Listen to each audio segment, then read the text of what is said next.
Bismillahirrahmanirrahim, respected chairperson, ladies and gentlemen.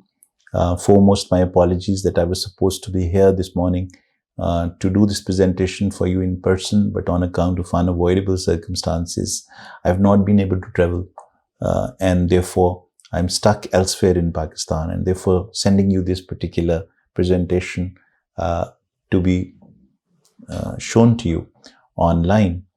The topic that I'm supposed to talk to you is achieving life-work balance and living happily and healthily as health professionals. Now, in an international conference of internists who are challenged constantly now for the last almost 1.5 years, you and I know the challenges that all of you have gone through, and not only you, but your families have gone through, largely on account of the COVID-19 stress that you have been facing. You've been the true soldiers. You've been those people who have taken the brunt and who have fought so gallantly on this front, trying to protect all of us. But to do so with a kind of balance which ensures that you remain robust and as great soldiers as you are on day one is what I'm going to try and highlight to you in my presentation of the next 20 odd minutes. Now, one of the themes that I started to talk about some years ago is a statement that I had read as a statement made by a friend in a discussion, which caught my attention when it was spelled out. In that discussion, there was this phrase that was used, and that was hurt people, hurt people. You can reflect on this for a few seconds. I will repeat it for you. Hurt people, hurt people. That means that hurt in itself is like an infectious disease. So basically what it means is that if I am interacting with a set of people in my life and I am hurt myself, it is likely that in the days and years to come that I interact with those people, I start to hurt them. And once they are hurt, they will return the favor. And then we will set up a vicious cycle where as those people start to hurt me back and I hurt them back, and this incessant vicious cycle is what is going to generate and make this phrase very familiar, hurt people, hurt people. Now imagine a hurt physician. Imagine a physician who is burned out.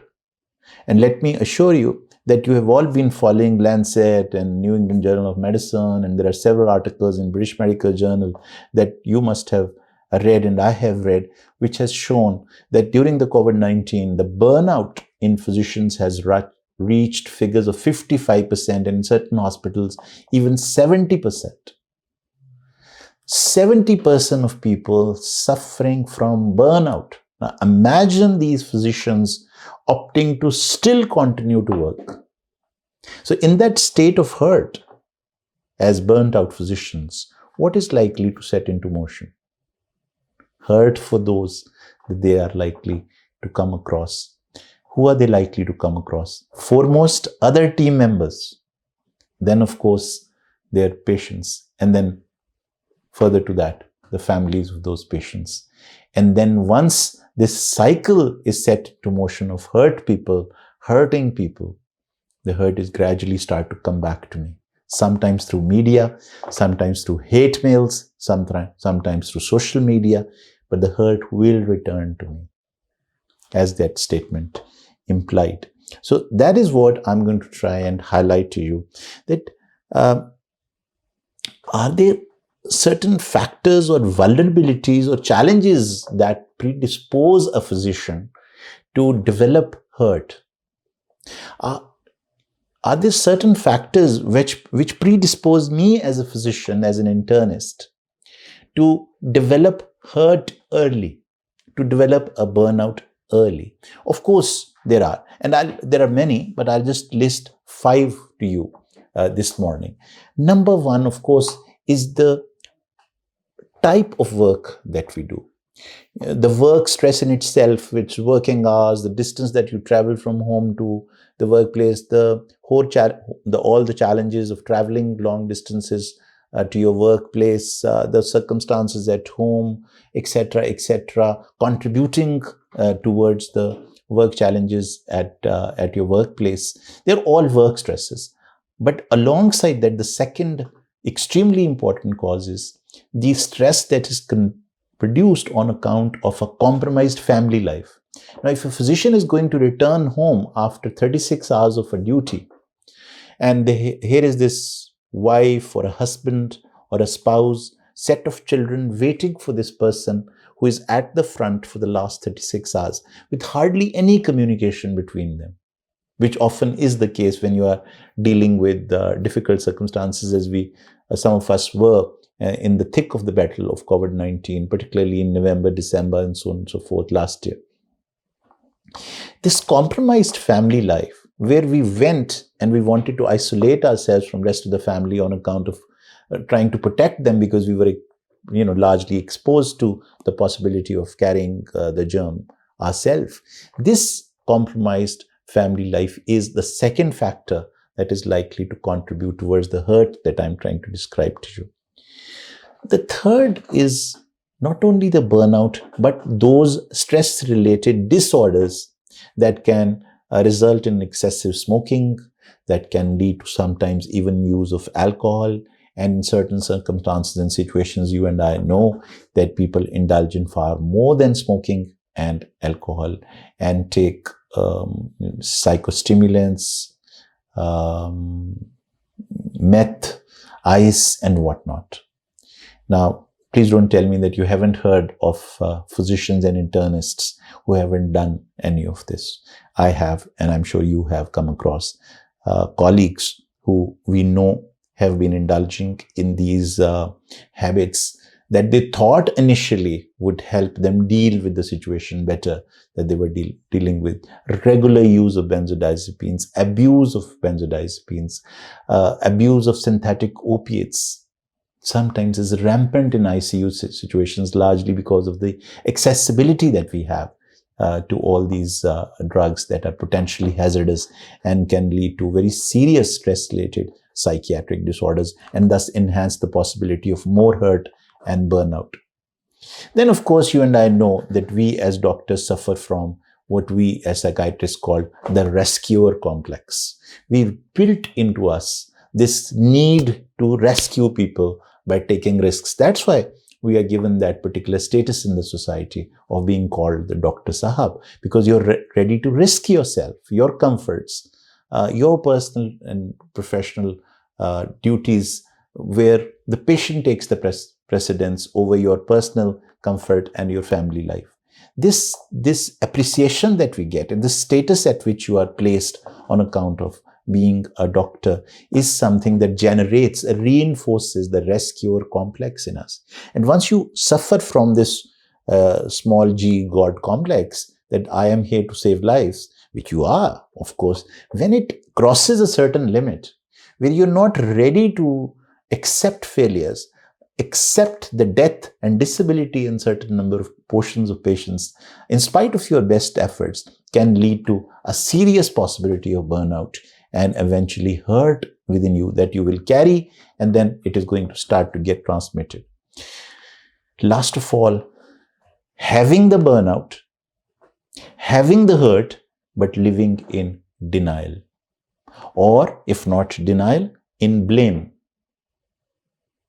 And thinking that it is always around us, factors around us that are causing this burnout and hurt within us. Rather than being introspective and reflective and looking for those factors that I have highlighted, the earlier 4 factors that operate from within us and are changeable and dynamic enough for you to intervene, we try to push the blame outside and attribute our hurt to those factors. And most of those factors, unfortunately, are those that you do not really control, and therefore you end up suffering from more and more hurt that gets eventually translated into hurt for those around you. Is there a solution to it? Yes, there is. The first and the foremost is to first of all understand the importance of happiness. The inoculation, the vaccination of happiness in one's life. Now, we, however, we focus a lot on health, hardly ever think of the possibility of happiness. Happiness, unfortunately, is a phenomenon which most physicians believe would come to them from others, as if it was the role of those people that they're saving lives of, looking after at home and nurturing. Now, it is their duty in return to the favors that they are doing, to the contributions that they're making in the life of their children, wife and parents and friends and so on and so forth, that in return, they must make me now happy. So I will take care of my health somewhat, but I will keep this as the duty of other people, my significant others, to make me happy. Now, this misconception that I'm not in charge of my happiness, it is others who are in charge of this happiness, makes us more vulnerable. The solution, therefore, is first of all, understand the importance of happiness and its relationship with health. You and I know that you can be very healthy, but if you are not happy, the health is meaningless. If you are distressed, yet you have no real diseases or disability, you would not really enjoy your health. So the significance to make happiness at par with health is something that would then help you invest in happiness as a phenomenon in life. This, to me, is the key message that I want to impart to you, to become in charge of your own happiness. The joy, the bliss, and the pleasure in your life has to come from within you. Yes, the others can contribute towards this great cause, but primarily it is my job to protect my health, but it is also my job to generate happiness for myself. And some of us who then eventually do try to generate happiness within ourselves start to feel guilty about it. They think that if they do things for themselves that give them pleasure, joy, and bliss, then they are probably selfish. Let it be. It's so important to enjoy health that even if you are called a little selfish, it's worth paying the price. This importance and significance of happiness in life is so important and so much that it is worth it to be called a selfish person if it comes to that. Where does this happiness come from? In the life of a doctor, the greatest bliss, I don't know whether you would agree with me or not, but do reflect upon this thought, is when you and I have nothing to do. It's a great feeling, and nothing makes us more happy when we say, it's going to be a Sunday and I would have nothing to do. I would just lie down there on the bed and do nothing the entire day. This dawned upon me when I first visited Maldives. As I got out of the airport in Maldives, I read this beautiful sign sitting there saying, "Welcome to Maldives. Here we have perfected the art of doing nothing." And that's exactly what happens when you go to Maldives. That once you land on a particular hotel or a particular island in Maldives, you virtually have nothing really to do. Everything is taken care of, all bills paid. You just go and chill. Now, this feeling, this recognition that doing nothing sometimes is happiness in itself is a phenomenon that you do understand. But sometimes we do not really invest in it. I'm sure all of you as internists look at the ECG every day. Now you and I know, and probably you know it much better than me, than a psychiatrist, that each ECG has two kinds of waves. Waves that are generated by depolarization, and then those waves that are generated by repolarization. And what is this ECG? It is a symbol of life. The straight line means your patient is gone. So that means there is a significance and importance of repolarization in the ECG. Similarly, if you just use that as an example, our life also needs a state of repolarization before it goes into a state of depolarization. How do I translate that into reality? Translating it is to decide from today that you and I are going to divide our time, our energies, our spaces in life, our mind into two states every day. Every day. A state of repolarization and a state of depolarization. We will call the state of repolarization, which prepares the heart to go into contraction and to get depolarized. We will call this the being mode. And I'll tell you in a minute what do you do in the being mode. And the depolarization state, which we would call the doing mode. So every day, if you have a doing mode, but you do not have a being mode, it is like a heart in systole constantly. Is it a possibility of a heart that stays in systole to survive? Would it not lead to a straight line? Exactly the same way, a physician who constantly remains in the doing mode, who's constantly working, is bound to be in that systole constantly. And we know the concept of systolic heart failure or heart failure in systole. Now, this doing mode has to be followed by being mode. Now, what do you do in the being mode? Other than doing nothing, what else can you do? Well, the first thing that you can start to learn is the concept of mindfulness. I leave this word with you for you to look at some videos when you return home tonight and learn the skill of mindfulness, which was started as early as about 500 BC by Buddha.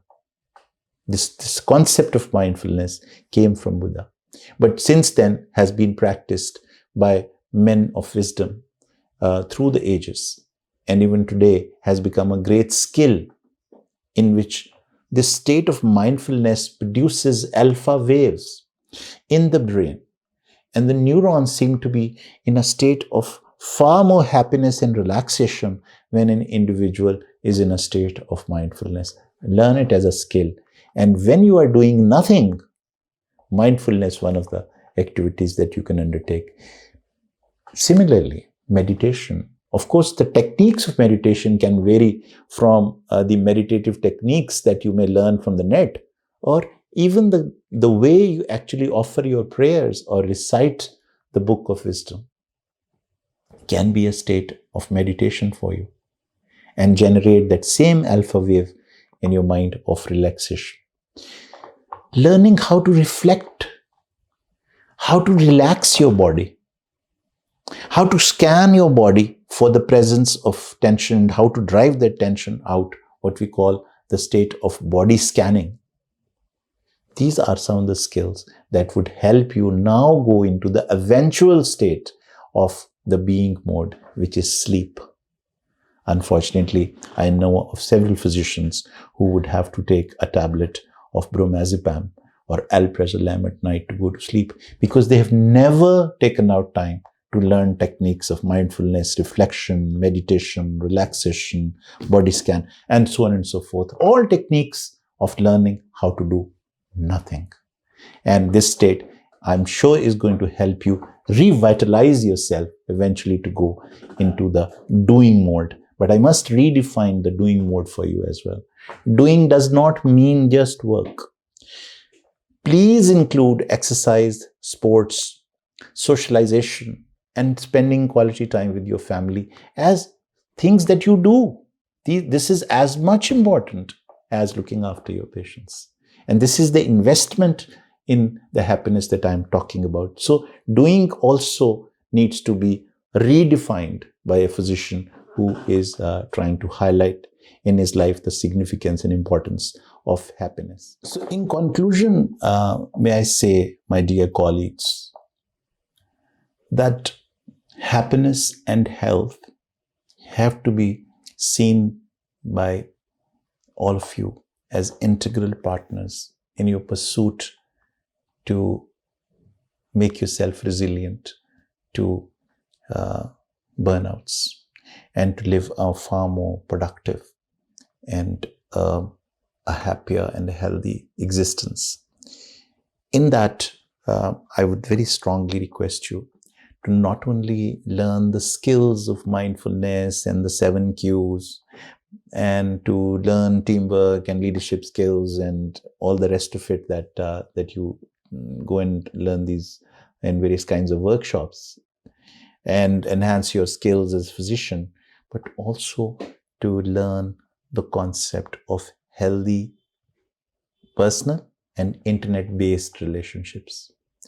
In my opinion, one of the biggest challenges these days for health professionals is that because of the scarcity of the time available to them, they go back and spend a lot of time on WhatsApp, on various kinds of other social media that I'm not very familiar with, including your TikTok and Insta and whatnot.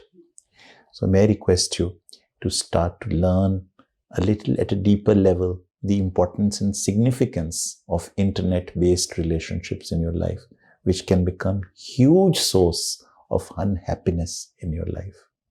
I have seen several breakdowns of marriages. I've seen relationships breaking down between children and their parents, spouses, parents and their offsprings on account of poorly judged internet-based relationships, which I see today as a major challenge in the presence, in the persistence of happiness, in generating happiness in one's life. My other request to you in conclusion is, please invest into personal happiness yourself on the lines that I have just drawn for you as a recommendation. This, I'm sure, is going to make you a person who can completely change the paradigm of hurt people to a happy and healthy physician who is capable of then making people around him or her happier and healthy. May it be your colleagues, may it be members in your household, may it be those people that you interact in the wards and your patients and their families eventually. Make sure that you are happy, you're healthy, and those around you are therefore consequently not hurt, but happy and healthy. Thank you very much.